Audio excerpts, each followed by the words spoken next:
Hello student, आज हम class 9 science की वर्कशीट 67 को डिस्कस करेंगे। हमारा चैप्टर है कार्य तथा ऊर्जा और आज इसमें हम गतिज ऊर्जा को समझेंगे। इससे पहले हमने समझ लिया कार्य क्या होती है, ऊर्जा क्या होता है, कार्य और ऊर्जा दोनों के मात्रक क्या होते हैं और ऊर्जा के विभिन्न प्रकारों को भी हमने देख लिया था। ध्वनि ऊर्जा, उसके बाद रासायनिक ऊर्जा, उसके बाद विद्युत ऊर्जा, यांत्रिक ऊर्जा। तो इस तरह से हमने उनके प्रकार देखे थे। अब यांत्रिक ऊर्जा में हमें गतिज ऊर्जा और स्थितिज ऊर्जा दोनों ही ऊर्जा को देखना है। आज हम चर्चा करेंगे गतिज ऊर्जा पर। गतिज ऊर्जा क्या है? नाम है इसका गतिज, यानी गति से जन्मा हुआ, गति से पैदा हुआ जो भी ऊर्जा है वो गतिज ऊर्जा है। जब एक वस्तु गति करती है तब हम कहते हैं कि उसमें गतिज ऊर्जा है।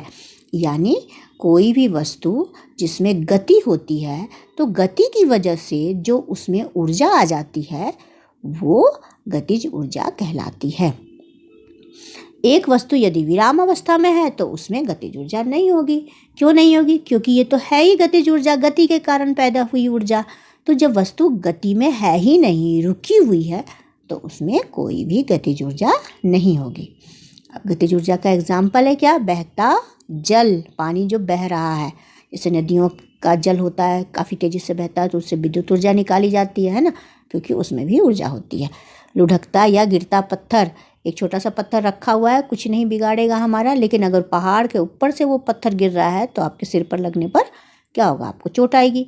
बंदूक से निकली गोली, तो बंदूक से निकली गोली में भी गोली होती है छोटी सी, लेकिन जब वो बंदूक से निकलती है, काफ़ी तीव्र वेग से निकलती है, तो क्या होता है? किसी मनुष्य की जान भी जा सकती है। तो इन सब में गति के कारण, चाहे वो पानी हो या पत्थर हो या गोली हो, सब में गति के कारण एक तरह की ऊर्जा पैदा होती है जिसको गतिज ऊर्जा कहा जाता है। अब इसकी डेफिनेशन देख लीजिए किताब में क्या है। किसी वस्तु की गति के कारण उसमें उपस्थित ऊर्जा को गतिज ऊर्जा कहते हैं। वेरी इंपॉर्टेंट, इसको याद रखना आप। अब गतिज ऊर्जा को प्रभावित करने वाले कारक क्या है? पहला है वस्तु का द्रव्यमान, यानी वस्तु का द्रव्यमान अधिक होगा तो उसमें गतिज ऊर्जा अधिक होगी। वस्तु का वेग, अगर वस्तु का वेग ज़्यादा होगा तो भी गतिज ऊर्जा अधिक होगी। यानी कि जैसे कि बंदूक से निकली गोली का उदाहरण दिया था कि बहुत अधिक वेग से निकलने के कारण ही उसकी गतिज ऊर्जा ज़्यादा होती है। या फिर कोई छोटा पत्थर है और बड़ा पत्थर है, छोटा पत्थर है कम द्रव्यमान है, बड़ा पत्थर है ज़्यादा द्रव्यमान है, तो दोनों में से ज़्यादा नुकसान कौन पहुंचाएगा? अगर किसी के ऊपर गिर जाए या ज़मीन पे मान लो गिर जाए तो इससे ज़्यादा बड़ा गड्ढा बन जाएगा, इससे कम बनेगा। क्यों? क्योंकि इसका द्रव्यमान ज़्यादा है इसलिए गतिज ऊर्जा ज़्यादा है, इसका द्रव्यमान कम है इसलिए गतिज ऊर्जा कम है। तो इस तरह से गतिज ऊर्जा को ये दोनों फैक्टर प्रभावित करते हैं, वस्तु का द्रव्यमान और वस्तु का वेग। आगे हम देखते हैं गतिज ऊर्जा का गणितीय समीकरण किस प्रकार से हम निकालेंगे। माना एक वस्तु है जिसका द्रव्यमान m है और वह u वेग से गति प्रारंभ करती है। एक बल उस पर कौन सा लग रहा है? F है, तभी तो गति कर रही है।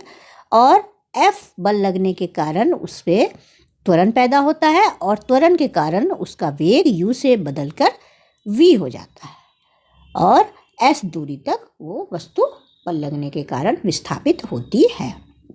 तो ये सारा दिया हुआ है। तो यहाँ कार्य क्या होगा? F into S. आपने पहले पढ़ा है, कार्य बराबर F इंटू एस होता है। अब यहाँ से हमारी शुरुआत होती है कि गति के दूसरे नियम, गति के तीसरे समीकरण सबको लगा करके हम एक कंक्लूजन पर निकलते हैं। ध्यान से देखिए, बिल्कुल आसान है, कोई दिक्कत वाली बात नहीं है। गति के दूसरे नियम से हम जानते हैं F इक्वल टू ma। अब इस जगह पर ये डाल देंगे, ma डाल देंगे, F को हटा देंगे, ma लिख देंगे वहाँ, तो हमारा हो गया ma इंटू एस। अब s को भी हम बदलेंगे। s को कहाँ से बदलेंगे? तो गति के तीसरे समीकरण से हमें ये पता है v square minus u square equal to 2as। हम अब s को अलग करना चाह रहे हैं, है ना, क्योंकि हमें यहाँ इसकी वैल्यू पुट करनी है। तो s एक तरफ को आ जाएगा, s जब एक तरफ को होगा तो ये 2a जो है वो यहाँ आ जाएगा, नीचे आ जाएगा, है, s अकेला रह जाएगा।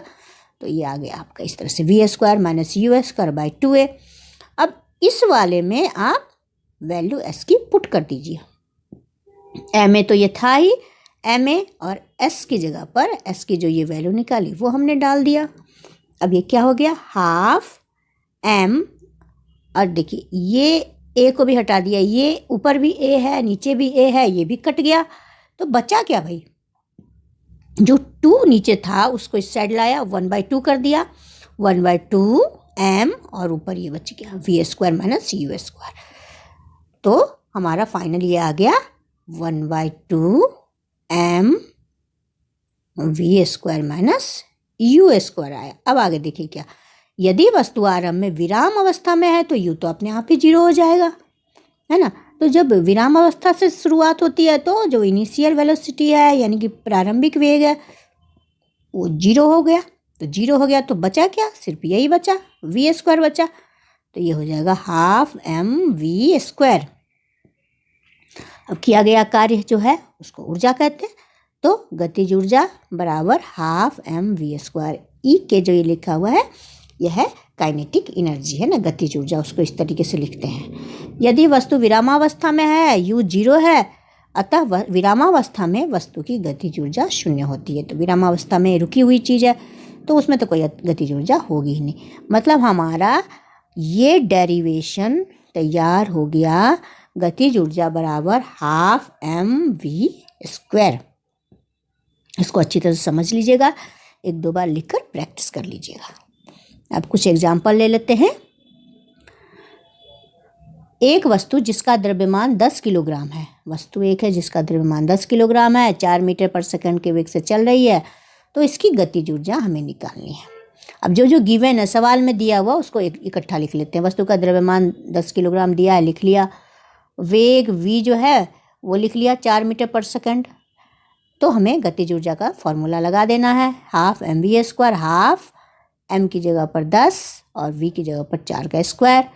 तो इसको हम सॉल्व कर लेंगे, हाफ 10 गुने 4 का स्क्वायर, 4 × 4, तो कितना हो गया, 2 5 जा 10, है ना, और इसको गुना कर दीजिए, 4 चौका 16 और 5 80 आ गया, 80 जूल आ गया ना, 80 जूल या 80 न्यूटन मीटर दोनों हम लिख सकते हैं। ये इसका आंसर हो गया। अब अगला एग्जाम्पल भी देख लेते हैं। एक कार की गति को 30 किलोमीटर पर आवर से 60 किलोमीटर पर आवर तक ले जाने के लिए आवश्यक बल ज्ञात कीजिए यदि उस कार का द्रव्यमान 1500 किलोग्राम है। अब जो जो दिया हुआ है वो लिख लेते हैं। सबसे पहले कार का द्रव्यमान दिया हुआ वो लिख लिया, और 2 तरह की गति दी हुई है ना, प्रारंभिक और अंतिम। अब इसमें करना क्या है कि किलोमीटर पर आवर में दिया हुआ है दोनों, तो सबसे पहले इसको मीटर पर सेकंड में निकालते हैं। तो इसको देने के लिए क्या करेंगे, 5/18 से इन्होंने गुना किया। 5/18 एक शॉर्ट तरीका है याद रखने का। ये आया कहाँ से, तो जब भी किलोमीटर पर आवर को जब हम मीटर पर सेकंड में करेंगे तो पहले तो आप 1000 से उसको गुणा करोगे, है ना, किलोमीटर को मीटर बनाने के लिए। फिर उसको 60 × 60 से करोगे तभी तो सेकंड में आएगा, घंटा, मिनट और सेकंड। तो इसको हम शॉर्ट में काट दो, 0 0 कट गया, 2 पंचे 10, 2 तिया 6। अब देखो ऊपर क्या बच गया, 5, और नीचे क्या बचा, 6 तिया 18 आ गया ये। तो इतने चीज़ को हम सॉल्व करके 5/18 याद रखते हैं कि इतना ना गुना करना पड़े, तो शॉर्ट में हम 5/18 से गुना कर देते हैं, तो इतना ये झंझट करना बच जाता है। तो बस इन्होंने 5/18 से दोनों को ही गुना करके निकाल लिया कि भाई ये 30 किलोमीटर पर घंटा जो है वो 25/3 मीटर प्रति सेकंड हो जाएगा, और v जो है वो 50/3 मीटर पर सेकंड हो जाएगा। अब कार्य निकालना है तो किया गया कार्य क्या होगा, गतिज ऊर्जा में परिवर्तन बराबर क्या होगा, अंतिम ऊर्जा गतिज ऊर्जा माइनस प्रारंभिक गतिज ऊर्जा। अब वही वाला फॉर्मूला लगा देंगे, half m v square, half m 1500 और वी स्क्वायर 50/3 का स्क्वायर माइनस 25/3 का, क्योंकि दोनों का अंतर निकालना है ना। अब इसको जब हम सॉल्व करेंगे तो हमारा ये आंसर आ जाएगा, ठीक है, इतना आंसर आ जाएगा, जूल में लिख देंगे। अब इसके क्वेश्चन आंसर देख लेते हैं हम। क्वेश्चन नंबर 1 है, गतिज ऊर्जा को परिभाषित करें और उसका सूत्र भी लिखिए। सारा कुछ आपकी वर्कशीट में दिया हुआ है। किसी वस्तु की गति के कारण उसमें उपस्थित ऊर्जा को गतिज ऊर्जा कहते हैं और उसका सूत्र क्या है? तो ½ mv²। दूसरा क्वेश्चन है, एक गैराज में खड़ी कार की गतिज ऊर्जा क्या होगी? चूंकि कार तो खड़ी है यानी कि कार विरामावस्था में है, तो विरामावस्था में किसी भी वस्तु की गतिज ऊर्जा 0 होगी। क्वेश्चन नंबर 3, गतिज ऊर्जा किन कारकों पर निर्भर करता है? कौन कौन से फैक्टर हैं जो गतिज ऊर्जा को प्रभावित करते हैं? तो ये पहला तो ये है वस्तु का द्रव्यमान। अधिक द्रव्यमान गतिज ऊर्जा अधिक होगी। वस्तु का वेग यानी अधिक वेग पर भी गतिज ऊर्जा अधिक होगी। सारा ये वर्कशीट में ही दिया हुआ है। क्वेश्चन नंबर 4 है, एक 5 मीटर प्रति सेकंड से गति करती हुई वस्तु जिसका द्रव्यमान m है, उसकी गतिज ऊर्जा 25 जूल है। यदि वेग को दोगुना कर दिया जाए तो गतिज ऊर्जा क्या होगी? तो इसमें वस्तु का द्रव्यमान हमें पता नहीं है, तो वो x मान लिया गया है ना, बस ये x लिखा है x। तो गतिज ऊर्जा ½ mv², ½ m की जगह पर x और v की जगह पर 5 × 5 यानी 25 हो गया ना। 5 × 5 25/2, 25/2। और ये दिया हुआ है आपको, इसका गतिज ऊर्जा 25 दिया भी है, यानी 25/2 बराबर 25। अब ये दोनों 25 तो कट गए, तो x बराबर हो गया 2। इसीलिए जब वेग दोगुना किया जाएगा तब क्या होगा? गतिज ऊर्जा ½ m, तो हमने अभी 2 निकाल लिया, जिसको x माना था वो 2 आ गया, और 5 जो है वो दोगुना हो जाएगा, क्योंकि 5 यहाँ दिया है ना, ये कह रहा है कि दोगुना करते हैं उसको, तो 5 का दोगुना 10 यानी 10 × 10 करेंगे। बस इसको सॉल्व कर दीजिए, है ना, यहीं काट दीजिए ना। 10 × 10 यानी 100 जूल हो गया आंसर। ठीक है, अब लास्ट क्वेश्चन है प्रश्न 5, एक बल 20 किलोग्राम द्रव्यमान की एक वस्तु के वेग को 5 मीटर पर सेकंड से 2 मीटर पर सेकंड कर देता है, तो बल द्वारा किया गया कार्य ज्ञात करें। अब जो जो प्रश्न में दिए हैं उन सबको लिख लेते हैं। द्रव्यमान है 20 किलोग्राम है, और u यानी कि प्रारंभिक वेग 5 है, 5 मीटर पर सेकंड, और अंतिम वेग 2 मीटर पर सेकंड। यहाँ से देख रहे हैं दिया हुआ है ना। तो कितना काम किया गया? काम किया गया वही जो गतिज ऊर्जा में परिवर्तन होगा, यानी अंतिम वाले गतिज ऊर्जा से पहले वाले गतिज ऊर्जा को माइनस कर लेंगे। तो ये आपका हो गया 1/2 × m, तो लिख दिया 20, और अंतिम यानी 2 का स्क्वायर यानी 2 × 2 घटे प्रारंभिक 5 × 5। जब इसको हम सॉल्व करेंगे तो ये आ जाएगा 210 जूल। तो इस तरीके से ये सवाल हल हो जाएगा। जो भी गिवन है उसको एक तरफ लिख लीजिए, उसके बाद फॉर्मूला लगा देना है।